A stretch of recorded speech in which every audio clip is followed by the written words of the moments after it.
En septiembre de 1929, la economía estadounidense no solo estaba en auge, era invencible.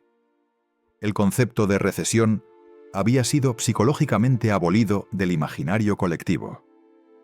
La idea misma de que las cosas podrían ir mal parecía arcaica, un vestigio de una época pasada que la modernidad había dejado atrás para siempre.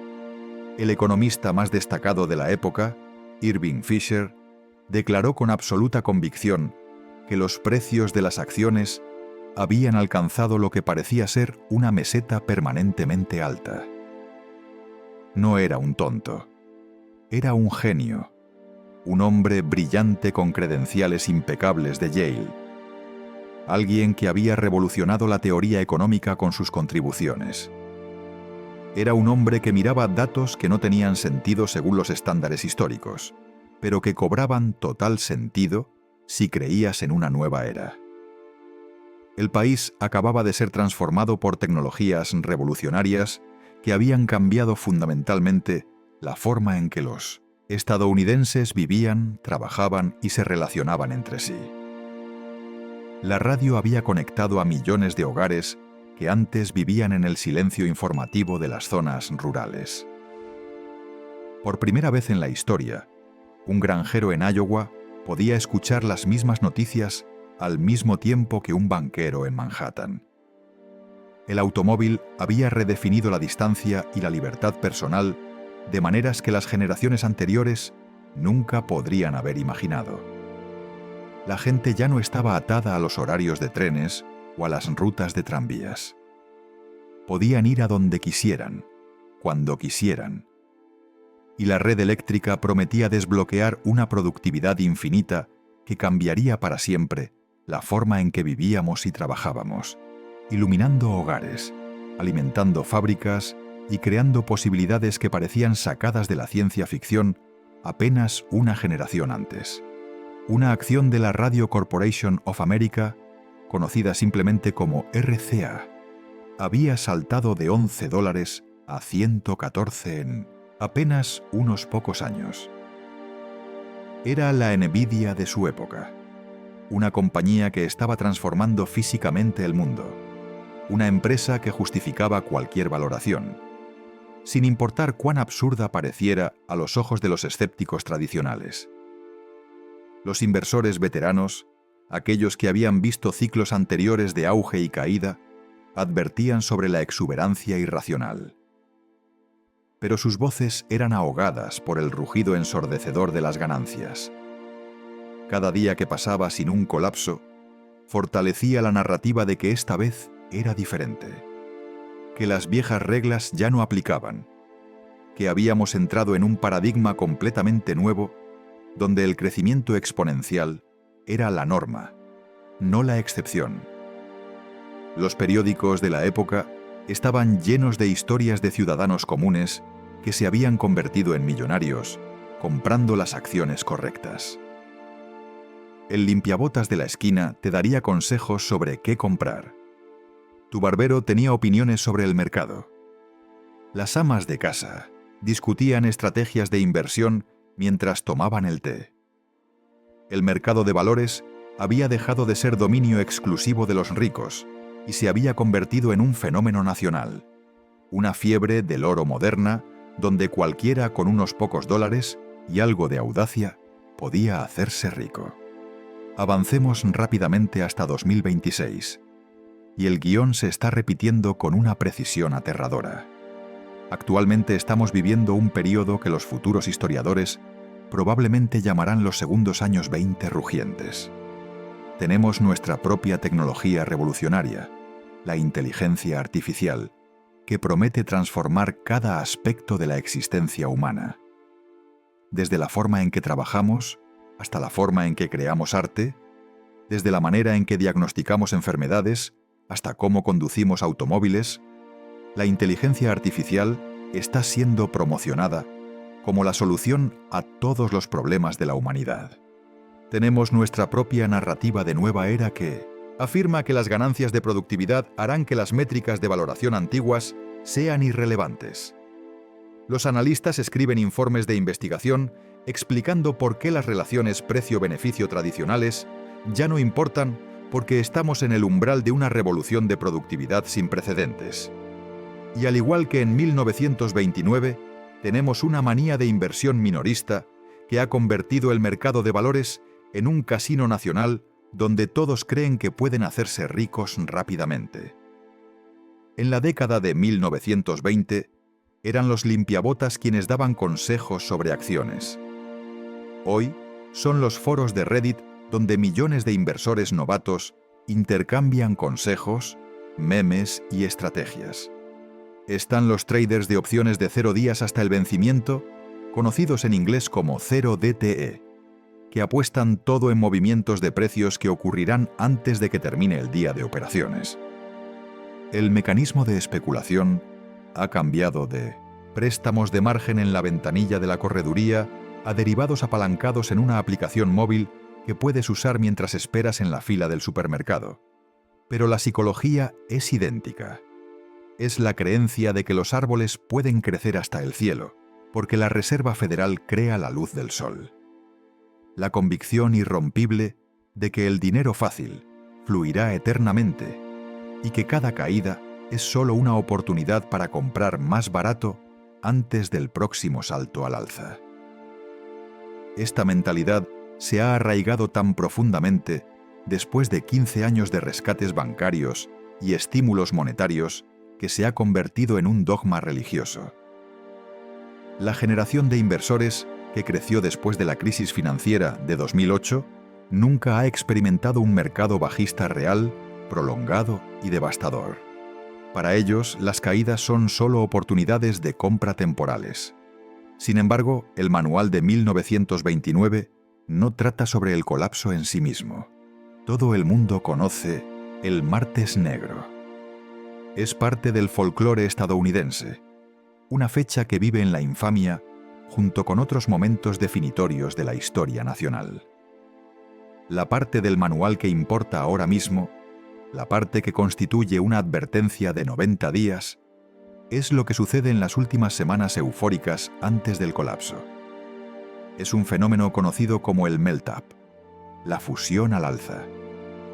La historia muestra que las mayores ganancias en una burbuja a menudo llegan al final. En el verano de 1929, el mercado subió casi 30% en 3 meses. Fue un ascenso vertical que desafiaba la gravedad financiera. Este rally final está diseñado para succionar a los últimos escépticos. Obliga a los bajistas a capitular.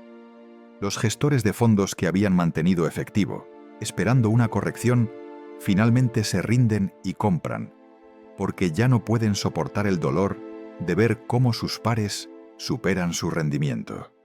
Cuando el último pesimista finalmente compra, ya no queda nadie más para comprar. El mercado efectivamente se queda sin combustible. Es como una fiesta donde todos ya han llegado. Y cuando el último invitado cruza la puerta, de repente todos se dan cuenta de que no hay más gente viniendo. El ambiente cambia imperceptiblemente al principio, pero el cambio es irreversible. Estamos viendo esta dinámica hoy. El mercado se está volviendo peligrosamente concentrado. En 1929, el rally fue impulsado por un puñado de fideicomisos y compañías holding de servicios públicos que dominaban los titulares y capturaban la imaginación del público. Hoy, el S&P 500 es efectivamente solo 5 o 6 conglomerados tecnológicos masivos que enmascaran la debilidad de las otras 495 compañías. Si eliminas a los gigantes de la inteligencia artificial, Apple, Microsoft, Google, Amazon, Nvidia y Meta, la empresa estadounidense promedio en realidad está luchando con altas tasas de interés y demanda decreciente. El índice te está mintiendo, tal como mintió en 1929. Los reportes financieros muestran cifras impresionantes, récords históricos que son celebrados en los medios financieros con gran fanfarria. Pero cuando profundizas en los datos, descubres que todo el crecimiento proviene de un sector microscópico del mercado. Las empresas de mediana capitalización están sangrando. Sus márgenes se están comprimiendo. Sus ventas se están estancando. Las pequeñas empresas están cerrando sus puertas a un ritmo alarmante. Los márgenes de beneficio están siendo comprimidos por costos laborales más altos, inflación persistente en insumos y una demanda del consumidor que se está evaporando lentamente a medida que las tarjetas de crédito se maximizan y los ahorros acumulados durante la pandemia se agotan. Pero el índice sigue subiendo, porque las megacorporaciones tecnológicas son tan enormes que dominan completamente el cálculo ponderado por capitalización de mercado. Pero la señal más crítica, la que inicia la cuenta regresiva de 90 días, no está en el mercado de valores. Está en el mercado de bonos. Es el comportamiento de la curva de rendimiento. Para aquellos que no observan el mercado de bonos, déjenme explicar esto en términos simples porque es absolutamente crucial para entender lo que está por venir. La curva de rendimiento es simplemente la diferencia entre las tasas de interés a corto plazo, como la letra del Tesoro a 3 meses, y las tasas a largo plazo, como el bono del Tesoro a 10 años. Normalmente, la curva tiene una pendiente ascendente. Te pagan más interés por bloquear tu dinero durante 10 años que por 3 meses. Esto tiene sentido porque el riesgo aumenta con el tiempo. Muchas cosas pueden salir mal en 10 años. La inflación puede aumentar. El gobierno podría tener problemas para pagar. Por lo tanto, los inversores exigen una prima por asumir ese riesgo adicional. Pero, antes de cada recesión en la historia moderna, la curva se invierte. Las tasas a corto plazo suben por encima de las tasas a largo plazo. Esto es profundamente anormal y representa una señal poderosa de que algo fundamental está roto en la economía. Esto sucedió en 1929, en el año 2000 antes del estallido de la burbuja tecnológica, en 2008 antes de la crisis financiera, y sucedió nuevamente en este ciclo. La inversión es la luz de advertencia. Es el mercado diciéndote que algo fundamental está roto en la economía. Los inversores están dispuestos a aceptar rendimientos más bajos a largo plazo porque anticipan que la economía se va a desacelerar dramáticamente y que la Reserva Federal tendrá que recortar las tasas de emergencia para evitar un desastre. Pero, y esta es la parte que todos malinterpretan, incluso muchos profesionales de Wall Street, el colapso no ocurre cuando la curva se invierte. El colapso ocurre cuando la curva se desinvierte. ¿Por qué? Porque la curva se desinvierte cuando la Reserva Federal de repente se da cuenta de que ha roto algo fundamental en el sistema financiero. Cuando la economía comienza a agrietarse, cuando las grietas se convierten en fracturas, cuando los datos económicos que habían estado sólidos de repente comienzan a deteriorarse rápidamente, la Reserva Federal entra en pánico. Recortan agresivamente las tasas de interés a corto plazo para tratar de salvar el sistema. Esto hace que el extremo corto de la curva colapse, restaurando la pendiente normal. En 1929, la curva de rendimiento se desinvirtió apenas unas semanas antes del colapso. Los funcionarios de la Reserva Federal estaban celebrando, pensando que habían logrado un aterrizaje suave. Los periódicos publicaban artículos optimistas sobre cómo la economía estaba en una trayectoria sólida. Y luego llegó el colapso. En 2008, la curva de rendimiento se desinvirtió justo antes de que Lehman Brothers quebrara y arrastrara consigo al sistema financiero mundial en lo que fue la crisis más grave desde la Gran Depresión. La desinversión es la señal de que el aterrizaje suave es un mito y de que el aterrizaje duro ha llegado. Es el momento en que la Reserva Federal, que había estado insistiendo en que todo estaba bajo control, finalmente admite mediante sus acciones que la situación es mucho peor de lo que habían reconocido públicamente. Ahora mismo, en 2026, estamos observando cómo la curva de rendimiento se empina de nuevo hacia territorio positivo. La Reserva Federal está recortando tasas, diciéndonos que han derrotado la inflación y asegurado una economía ricitos de oro, perfectamente equilibrada entre crecimiento e inflación. Los funcionarios dan discursos tranquilizadoras. Las conferencias de prensa están llenas de lenguaje técnico sobre objetivos de inflación y tasas de desempleo naturales. Pero la historia grita que están recortando porque ven la liquidez secándose en la fontanería del sistema financiero. Están recortando porque el paciente está entrando en paro cardíaco, no porque el paciente esté sano. Las arterias del sistema bancario están obstruyéndose y la Reserva Federal está tratando desesperadamente de inyectar liquidez antes de que todo el organismo colapse. El peligro de este momento se amplifica exponencialmente por el apalancamiento.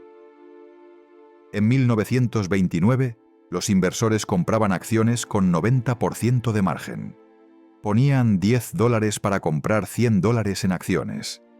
Esto significaba que una caída del 10% en el mercado eliminaba el 100% de su capital.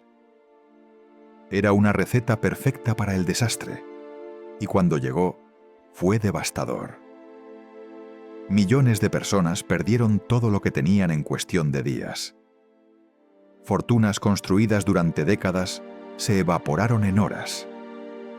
Hoy tenemos apalancamiento en las sombras, invisible pero igual, de letal, quizás incluso más peligroso porque está oculto en las profundidades del sistema financiero donde los reguladores no pueden verlo claramente.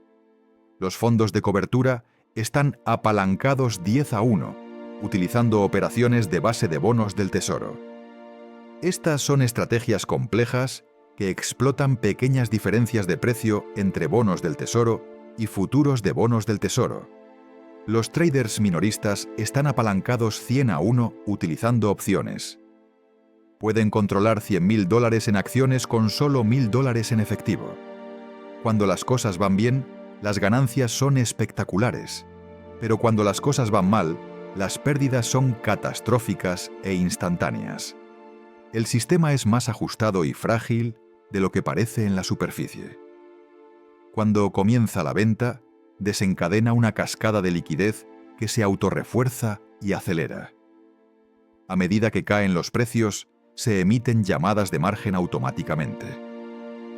Las computadoras no tienen emociones. No pueden ser persuadidas para esperar. Si tu cuenta cae por debajo de cierto nivel, se activan ventas forzadas. Para cumplir con la llamada de margen, los inversores tienen que vender sus mejores activos. No venden lo que quieren vender. Venden lo que pueden vender, lo que tiene suficiente liquidez para convertirse en efectivo rápidamente. Esto es porque en un colapso todo cae junto.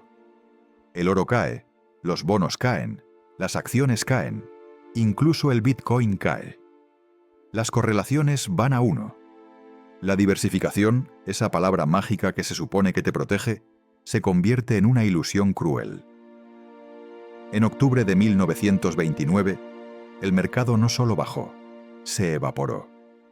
La liquidez desapareció como agua en un desierto. Hubo momentos en el piso de la bolsa de Nueva York donde simplemente no había ofertas, ninguna.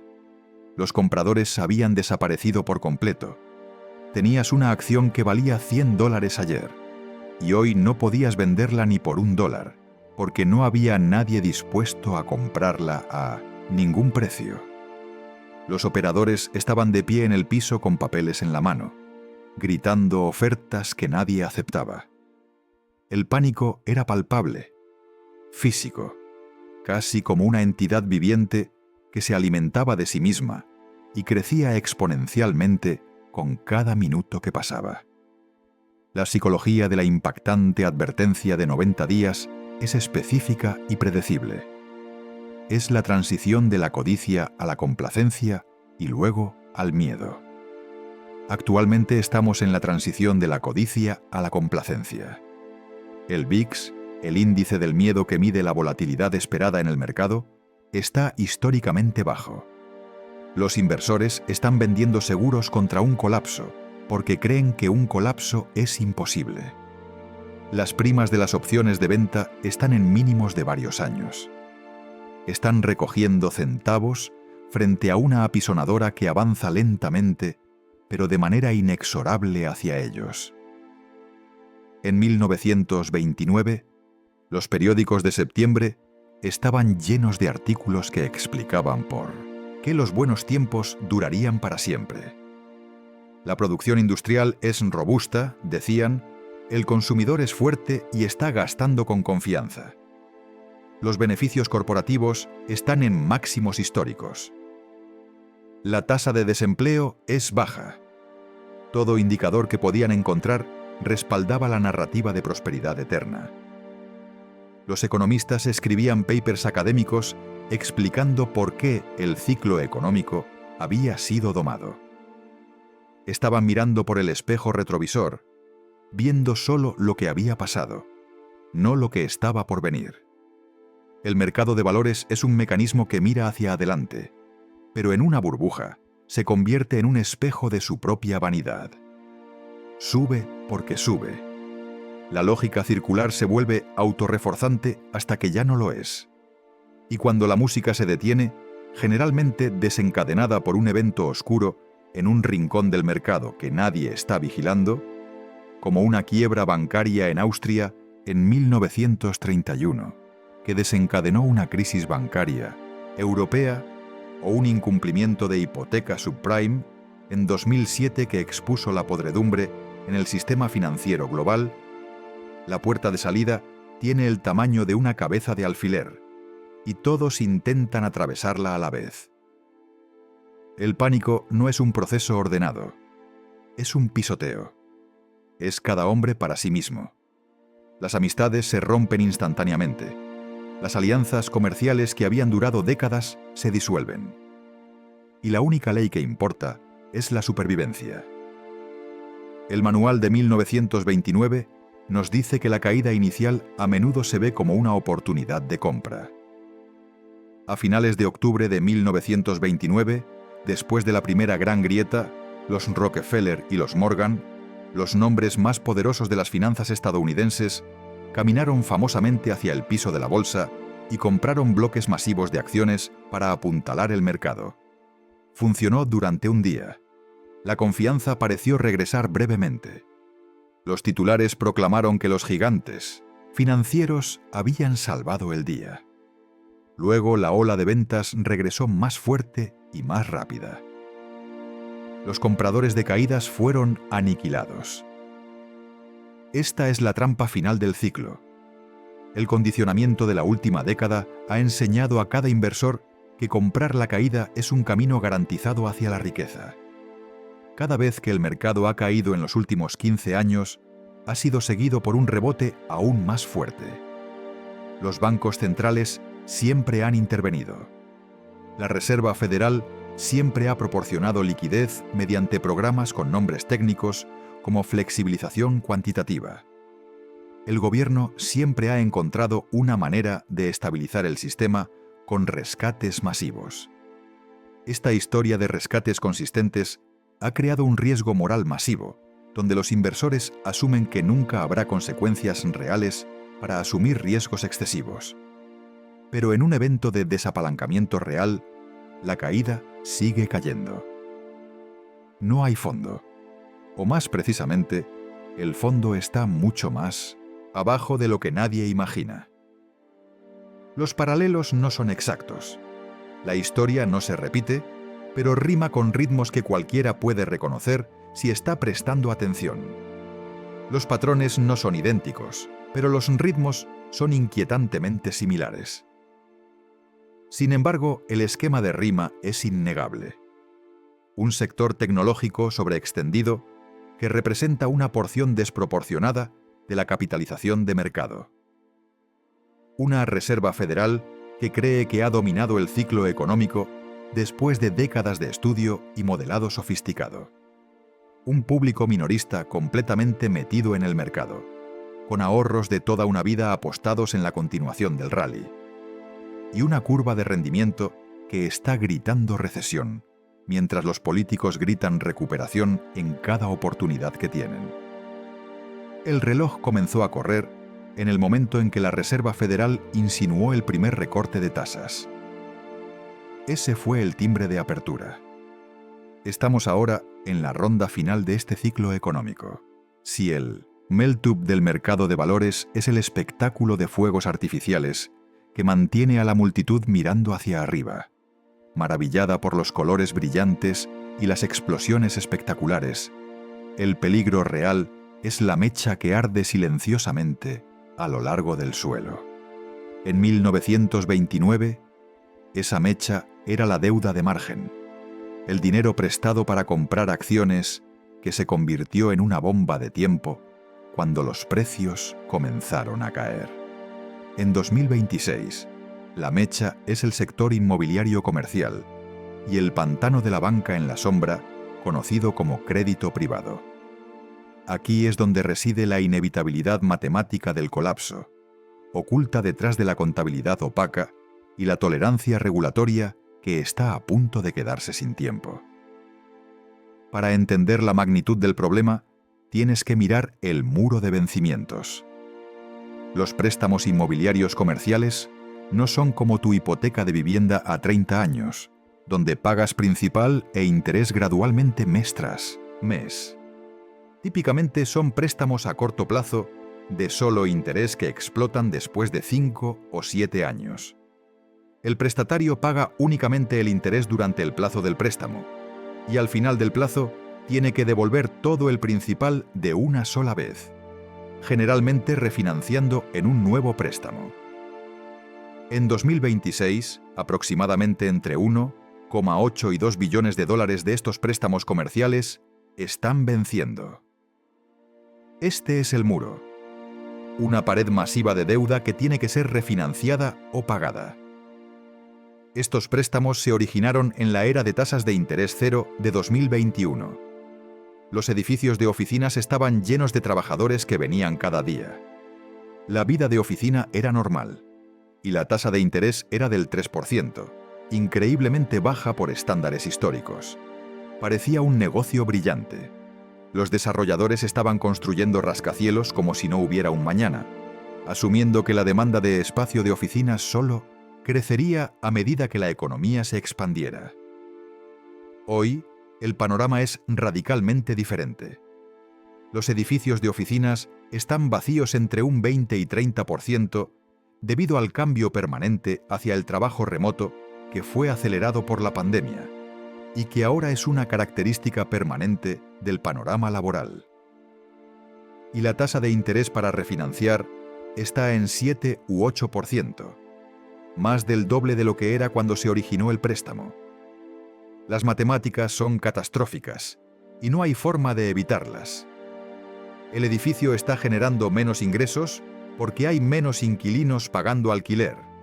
Muchos pisos están completamente vacíos, pero el pago de la hipoteca se está duplicando cuando refinancian. Es una combinación letal de ingresos decrecientes y costos crecientes. Según datos de la Oficina Nacional de Investigación Económica, casi el 44% de todos los préstamos de oficinas actualmente exceden el valor de la propiedad. Los propietarios están bajo el agua. Deben más de lo que vale el edificio.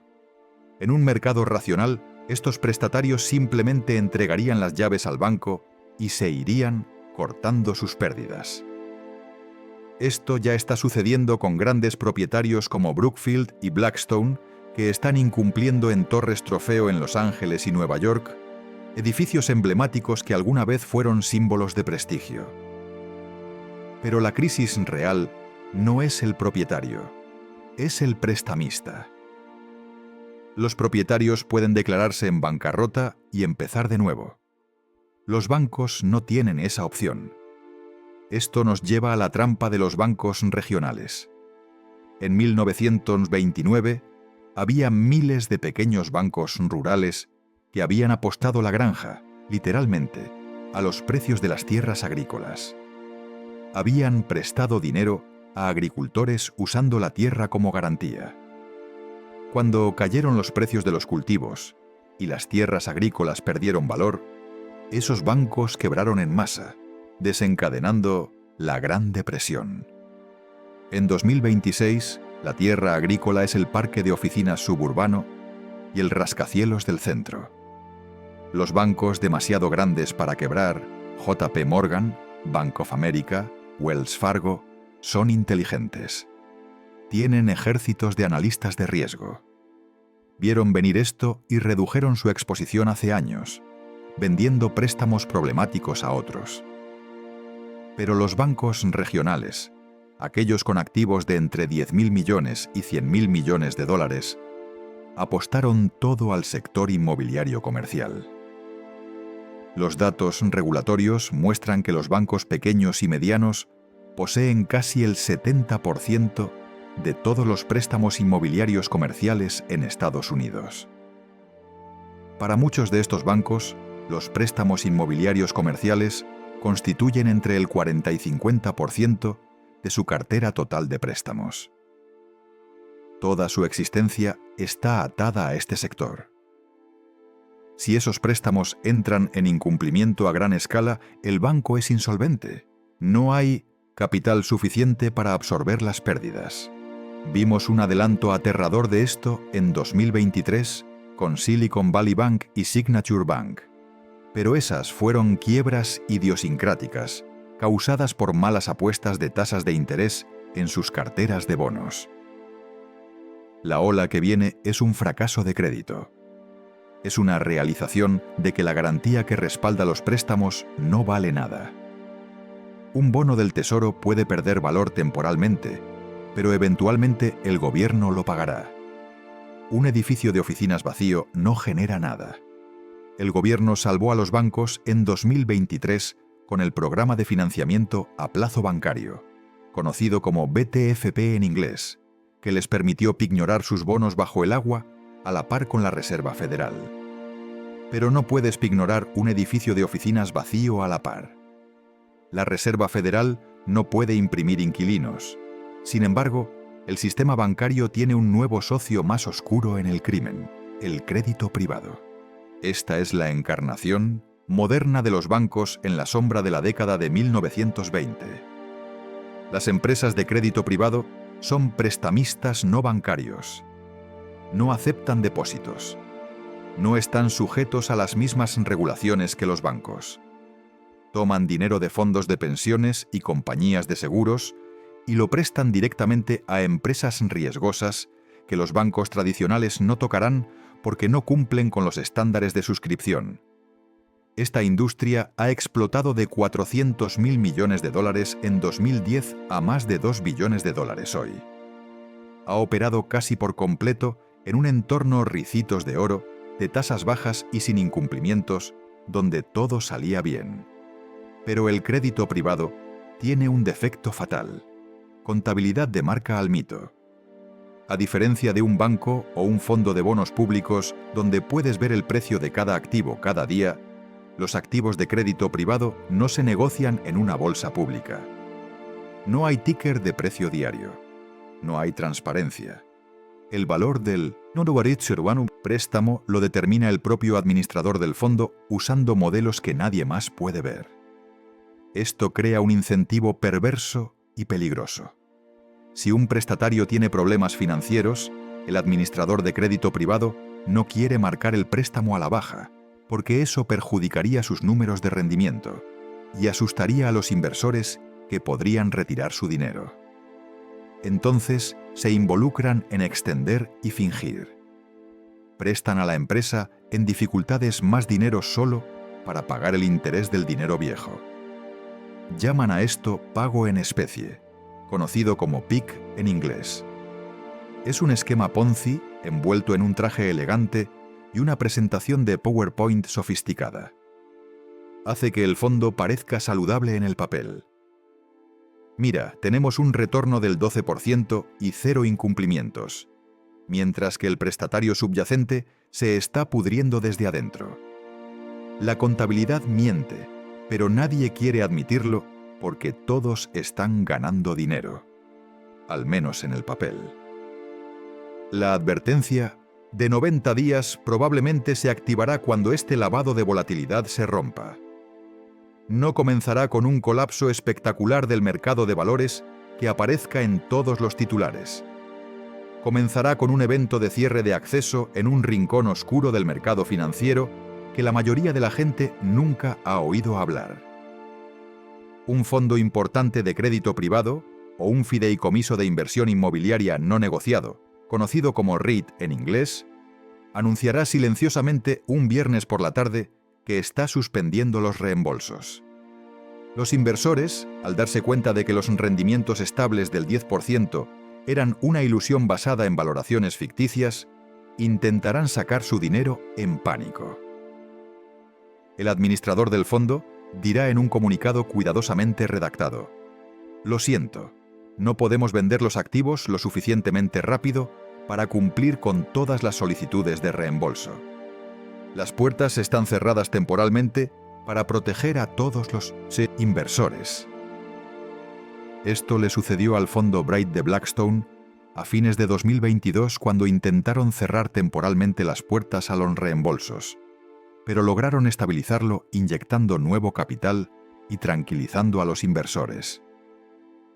En 2026, con el muro de vencimientos golpeando y el sector inmobiliario comercial colapsando, no habrá estabilización posible.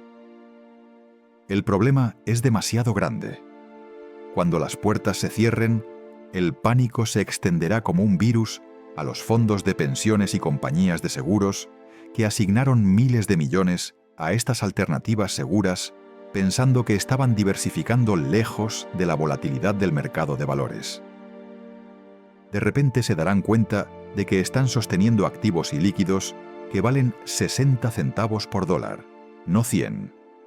Para recaudar efectivo urgentemente, tendrán que vender lo que puedan vender rápidamente.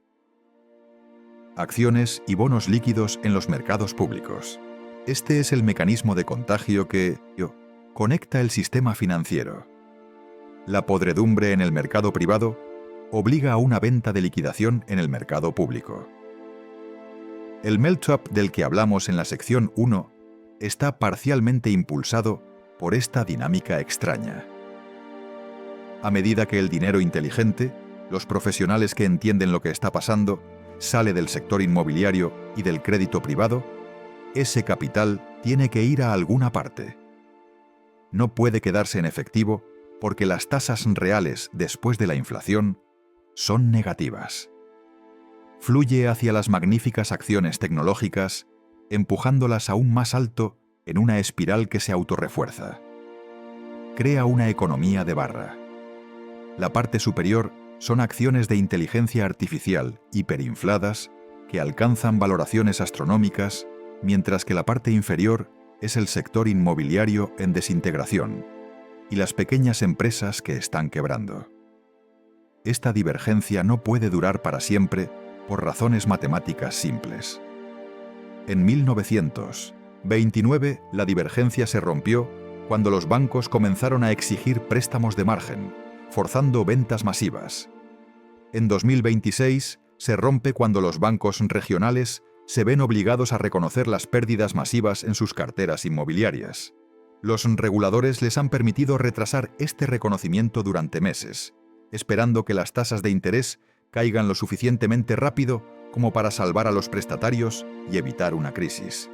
Pero como vimos con la curva de rendimiento desinvirtiéndose, los recortes están llegando demasiado tarde.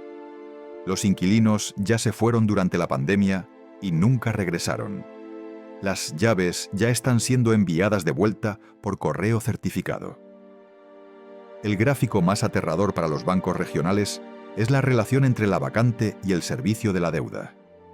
En ciudades como San Francisco, Chicago y Nueva York, la vacante de oficinas está estancada por encima del 20%, y en algunos vecindarios alcanza el 40%. Pero los gastos de administrar esos edificios masivos, seguros, impuestos a la propiedad, mantenimiento, seguridad, se han disparado debido a la inflación galopante. Esto crea una espiral de capital negativo. El edificio vale menos que el terreno en el que se asienta.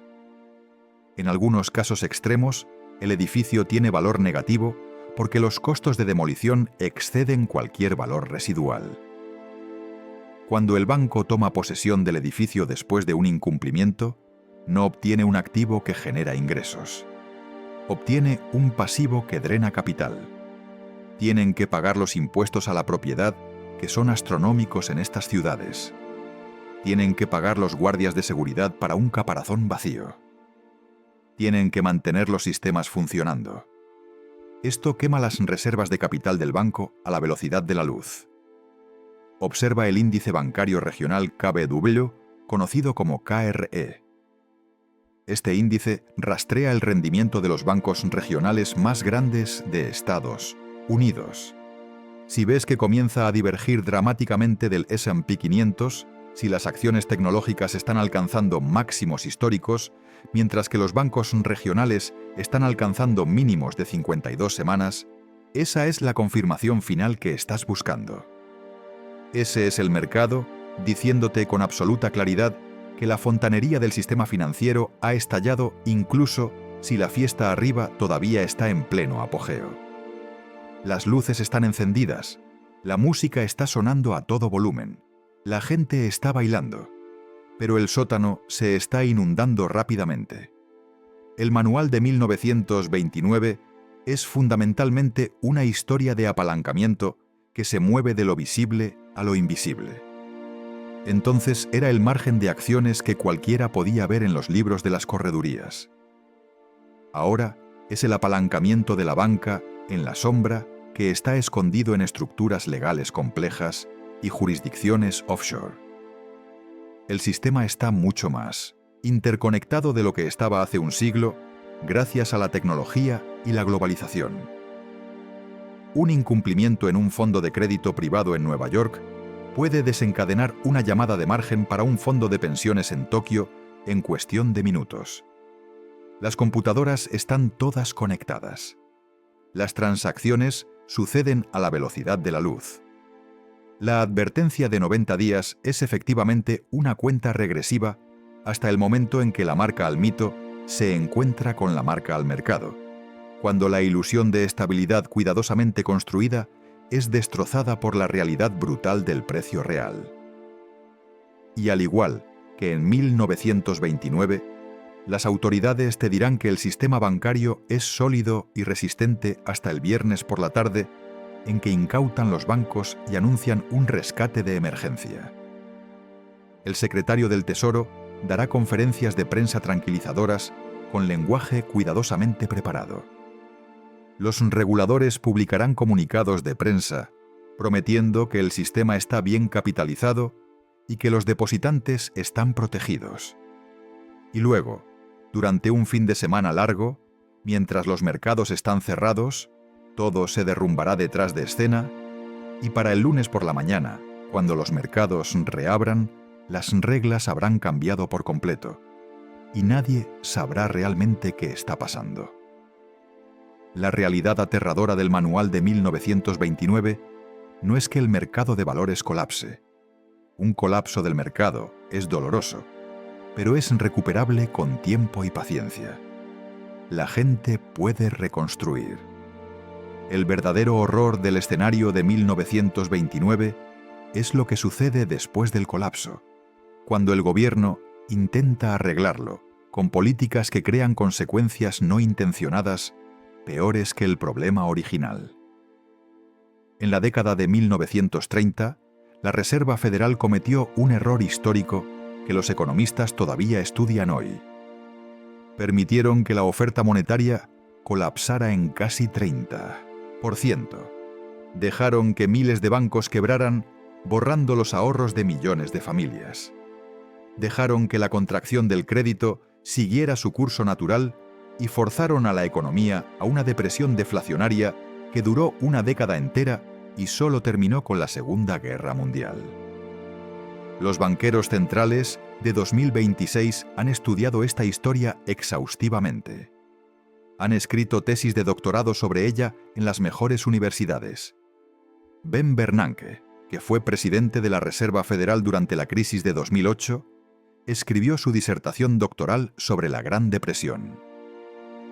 Janet Yellen, que también fue presidenta de la Reserva Federal, es una experta en el período. Y Jerome Powell, el presidente actual, aunque no es un académico, está rodeado de asesores que conocen esta historia íntimamente. Han jurado todos un pacto silencioso con el fantasma de Milton Friedman, el economista que argumentó que la Reserva Federal causó la Gran Depresión al permitir que el dinero colapsara, de que nunca permitirán que la deflación vuelva a suceder. Y esto es precisamente por qué el resultado de la crisis de 2026 no será una gran depresión, sino una gran inflación. Cuando el muro de vencimientos golpee con toda su fuerza y los bancos regionales comiencen a disolverse uno tras otro como fichas de dominó, la Reserva Federal enfrentará una elección binaria que definirá el futuro. Elección A: permitir un colapso deflacionario masivo que elimine la deuda, pero que también elimine la capacidad del gobierno de Estados Unidos para pagar sus propias cuentas y obligaciones, lo que llevaría inevitablemente a un incumplimiento soberano que destruiría el dólar como moneda de reserva mundial. Elección B: imprimir suficiente dinero para monetizar toda la pila de deuda, corporativa, inmobiliaria, municipal y soberana, y sacrificar la moneda para salvar el sistema y mantener al gobierno funcionando. No hay absolutamente ninguna duda sobre qué camino elegirán. Elegirán el pivote hacia la impresión masiva de dinero. No será un educado recorte de tasas de interés del tipo que vemos normalmente. No será un cuarto de punto aquí o allá. Será una manguera de incendios masiva de liquidez que hará que el estímulo de la pandemia de 2020, que ya fue sin precedentes, parezca un error de redondeo en comparación. Implementarán el control de la curva de rendimiento, conocido como WCC en inglés, un régimen donde la Reserva Federal compra cualquier cantidad de bonos necesaria para mantener las tasas de interés artificialmente bajas y limitando las tasas de interés a largo plazo para evitar que el gobierno quiebre bajo el peso de su propia deuda. Comprarán los bonos inmobiliarios comerciales bajo el agua directamente a la par, socializando las pérdidas. Garantizarán cada depósito bancario independientemente del tamaño, eliminando efectivamente cualquier límite. Esto desencadena fase final y más peligrosa del ciclo económico que ha sido descrita brillantemente por el economista austríaco Ludwig von Mises como el boom de crisis, la catástrofe final. En un boom normal, la gente compra acciones porque creen genuinamente que las empresas están creciendo y generando valor real. En un boom de crisis, la gente compra acciones porque están aterrorizados de tener efectivo que se está derritiendo. Se dan cuenta de que el Banco Central se ha comprometido explícitamente a destruir la moneda para salvar la deuda. La psicología cambia instantáneamente y fundamentalmente. El objetivo de invertir cambia de apreciación del capital a preservación del capital.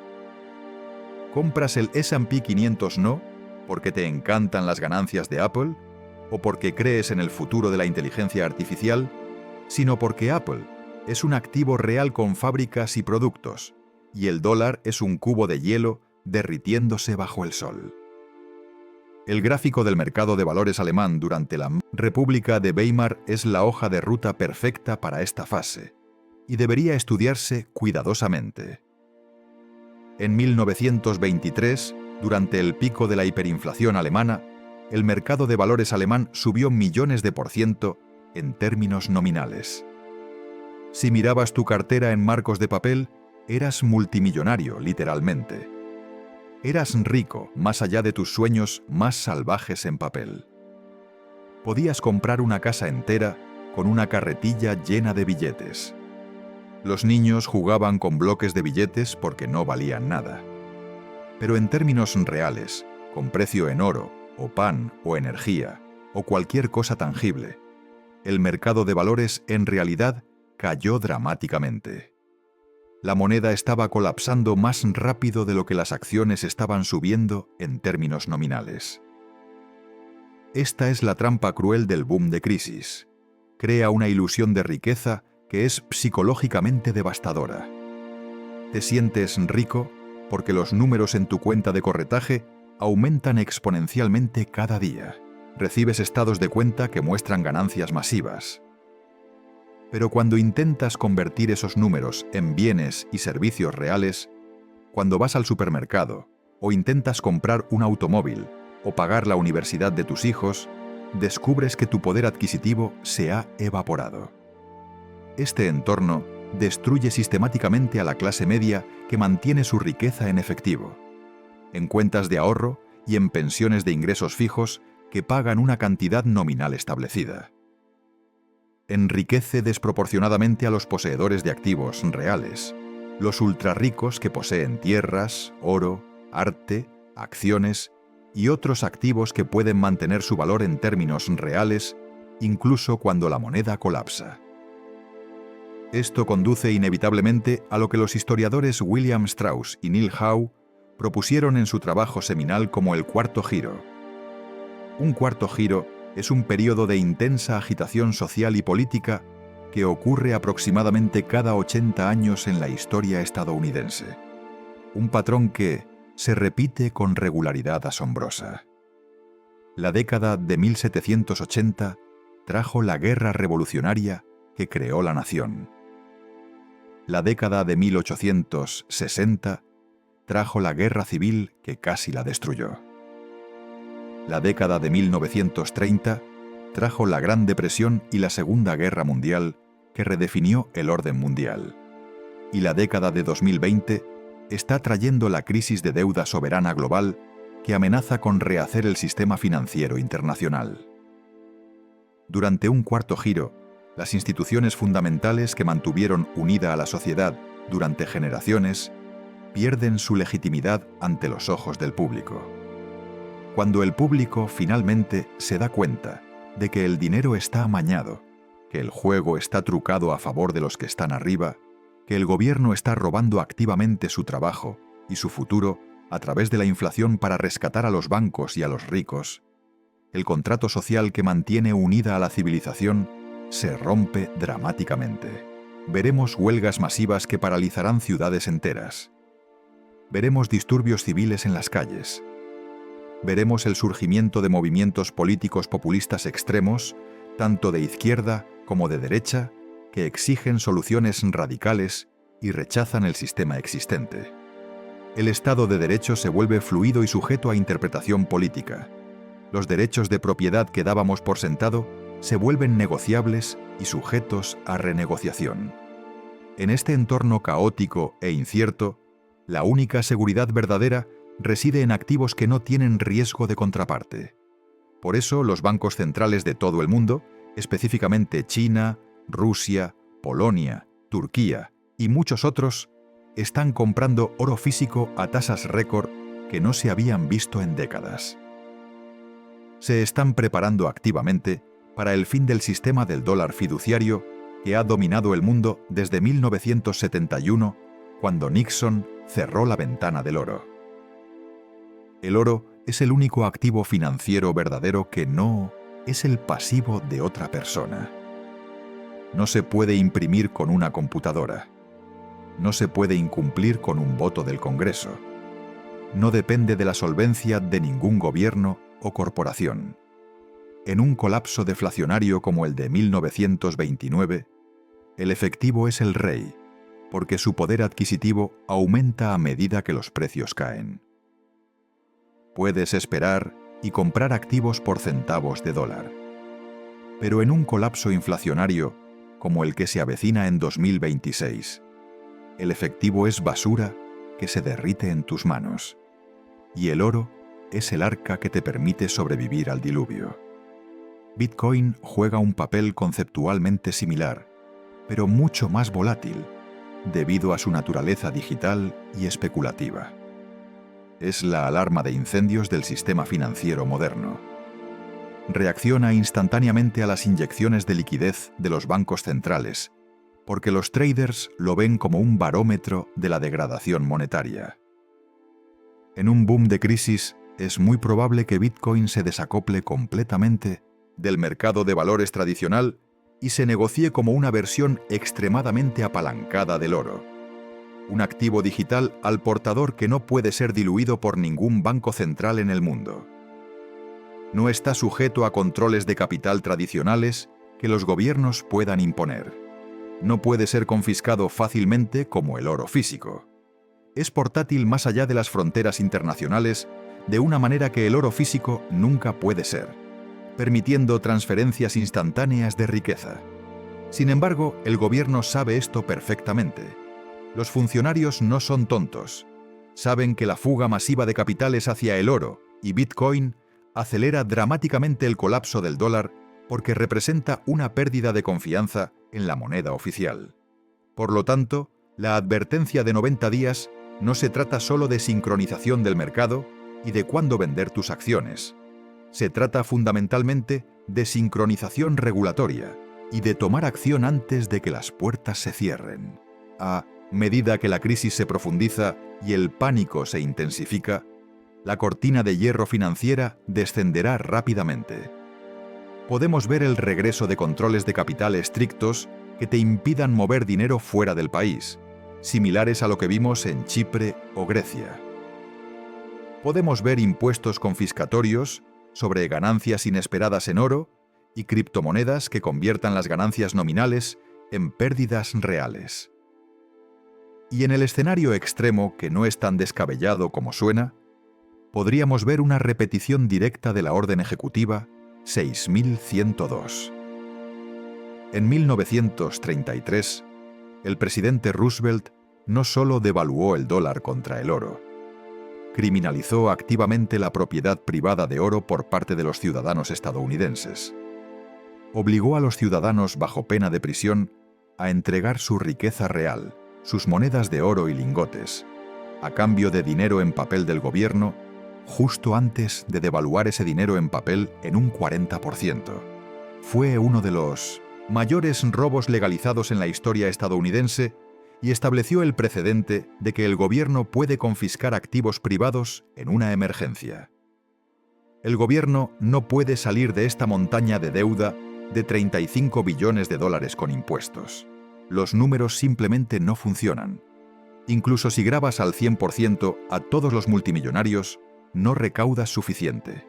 No puede salir con crecimiento económico porque la demografía está en contra, la población está envejeciendo y la productividad no está creciendo lo suficientemente rápido a pesar de todas las promesas sobre la inteligencia artificial. Debe salir inflando la deuda, haciendo que valga menos en términos reales. Es la única opción matemáticamente viable. Y para hacer eso de manera efectiva, debe atraparte en el edificio en llamas, impidiéndote escapar a activos reales que mantengan su valor. Las señales de advertencia están parpadeando en rojo brillante para cualquiera que esté prestando atención. La curva de rendimiento se está desinvirtiendo exactamente como lo hizo antes de cada recesión en la historia moderna. El muro de vencimientos del sector inmobiliario comercial se está desmoronando en tiempo real con miles de millones en préstamos que no pueden ser refinanciados. Los iniciados corporativos, los directores ejecutivos y los multimillonarios que tienen acceso a información que el público no tiene, están vendiendo acciones al ritmo más rápido registrado en años. Los datos de la Comisión de Valores y Bolsa muestran ventas récord de insiders en los últimos 6 meses. Están construyendo búnkeres elaborados en Nueva Zelanda y otros lugares remotos, instalaciones con sistemas de purificación de agua y generadores de energía. Están comprando enormes extensiones de tierras de cultivo en regiones remotas que pueden ser autosuficientes en caso de un colapso de la cadena de suministro. Están adquiriendo segundos y terceros pasaportes en 1900 países neutrales como Malta, Portugal, Costa Rica o Paraguay.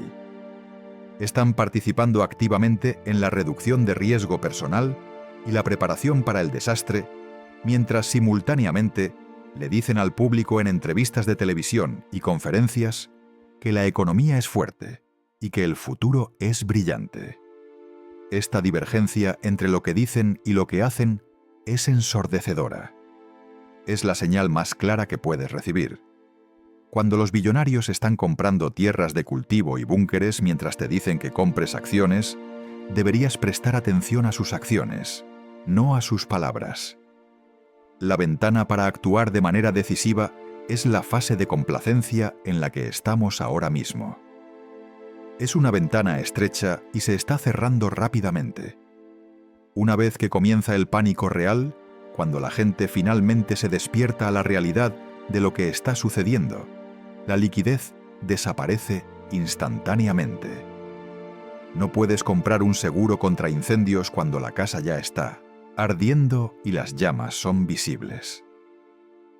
Las primas se vuelven infinitas o simplemente no hay nadie dispuesto a venderte la protección a ningún precio.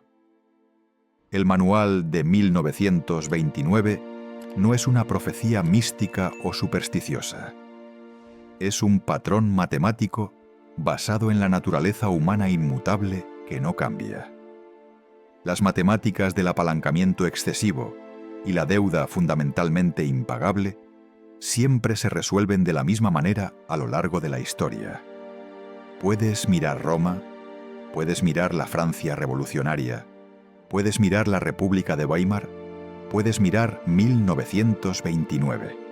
Y el patrón es idéntico. La única variable que cambia es quién sostiene la bolsa cuando la música finalmente se detiene y las luces se encienden. En 1929, el público ingenuo sostuvo la bolsa mientras los insiders como Joseph Kennedy se habían salido meses antes del colapso.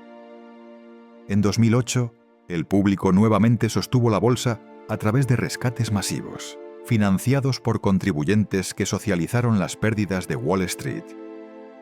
En 2026, la bolsa es de 35 billones de dólares de deuda soberana fundamentalmente impagable, sin ningún plan realista para pagarla. Y el público está a punto de recibir la cuenta una última vez en lo que podría ser el mayor robo generacional de la historia moderna. Pero hay algo aún más insidioso en esta crisis que se avecina que la hace diferente de las anteriores. En 1929, el colapso fue rápido y violento.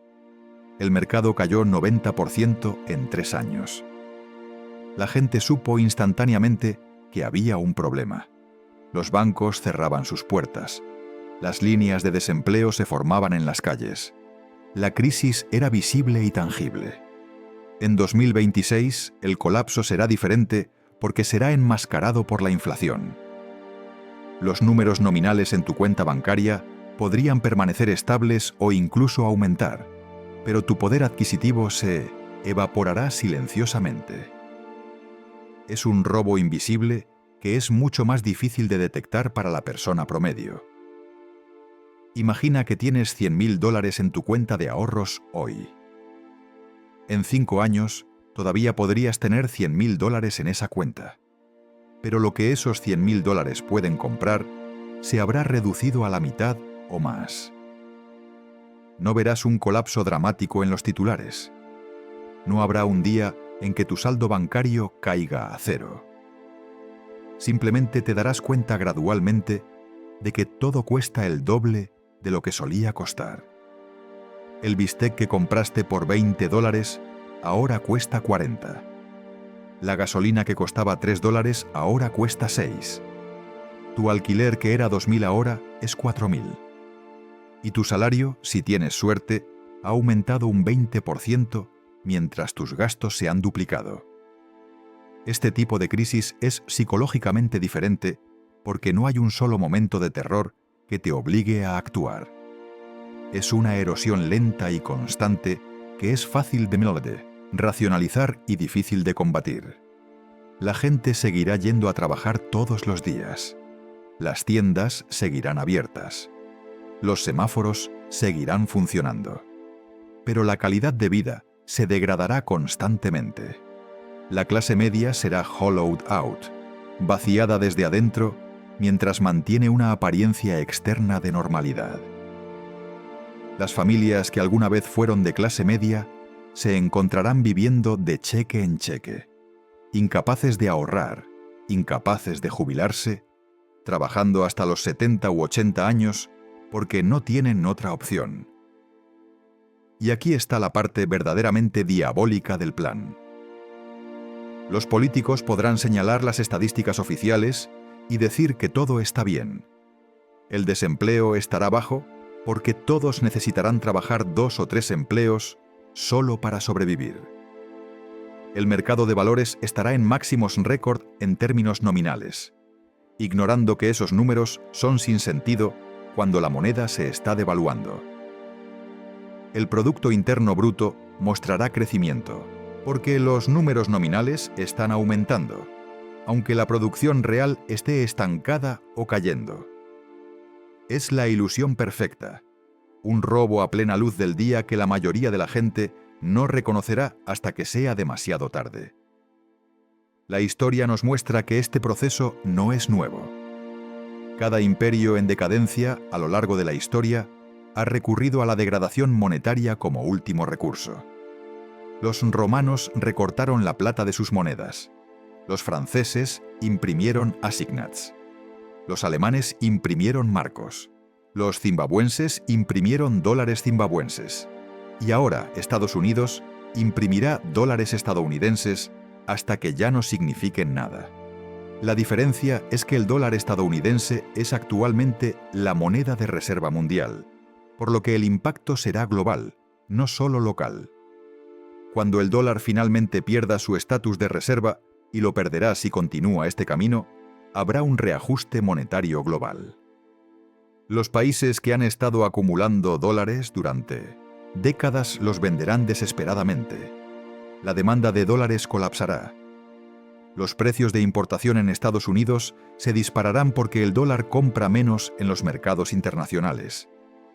Este circuito de retroalimentación se acelera a sí mismo. Cuanto más cae el dólar, más rápido suben los precios. Cuanto más rápido suben los precios, más rápido la gente trata de deshacerse de dólares comprando cualquier cosa real. Y cuanto más rápido la gente se deshace de dólares, más rápido cae el valor del dólar.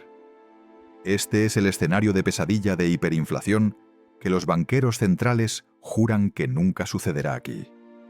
Que solo sucede en países del tercer mundo, con gobiernos corruptos e instituciones débiles. Pero Estados Unidos ya no tiene instituciones fuertes. Tiene instituciones capturadas por intereses especiales. Tiene un Congreso que no puede aprobar un presupuesto equilibrado. Tiene una Reserva Federal que está políticamente comprometida. Tiene una deuda que crece más rápido que la economía. Tiene todas las condiciones previas para un colapso monetario.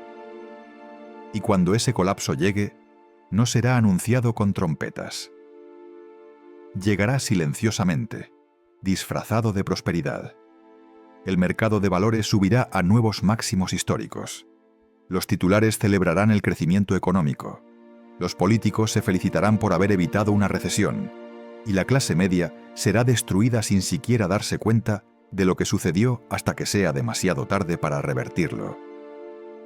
La advertencia de 90 días que estamos recibiendo ahora es tu oportunidad de salir del camino del tren antes de que te atropelle. No es una garantía de que el colapso sucederá en exactamente 90 días. Es una ventana de tiempo durante la cual las señales son lo suficientemente claras para actuar, pero el pánico aún no ha comenzado. Es el momento entre la complacencia y el miedo, donde todavía puedes mover capital a activos que te protegerán de lo que viene.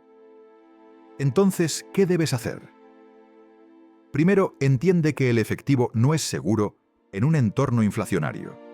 Mantener grandes cantidades de efectivo es garantizar que tu riqueza será confiscada lentamente por la inflación. Segundo, los bonos tampoco son seguros. Si el gobierno está inflando la deuda, los bonos perderán valor en términos reales. Tercero, incluso las acciones pueden no protegerte si no eliges las correctas. Necesitas activos que mantengan su valor en términos reales, no solo nominales. Los activos reales son la clave. Tierras agrícolas que producen alimentos. Propiedades que generan ingresos. Metales preciosos que no pueden ser impresos. Acciones de empresas que poseen activos físicos y pueden traspasar los aumentos de precios a los consumidores. Energía, materias primas, infraestructura real. Estos son los activos que sobreviven a un entorno inflacionario, no los activos de papel que son promesas de pago futuro en una moneda que se está devaluando. Y sobre todo, diversifica geográficamente. No pongas todos tus huevos en la canasta estadounidense. Estados Unidos representa solo el 4% de la población mundial. Hay oportunidades y seguridad en otros lugares.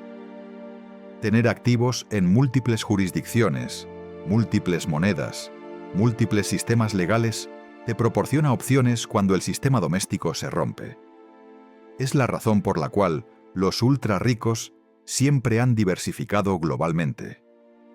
Ahora es el momento para que la clase media haga lo mismo mientras todavía puede. El manual de 1929 es tu hoja de ruta.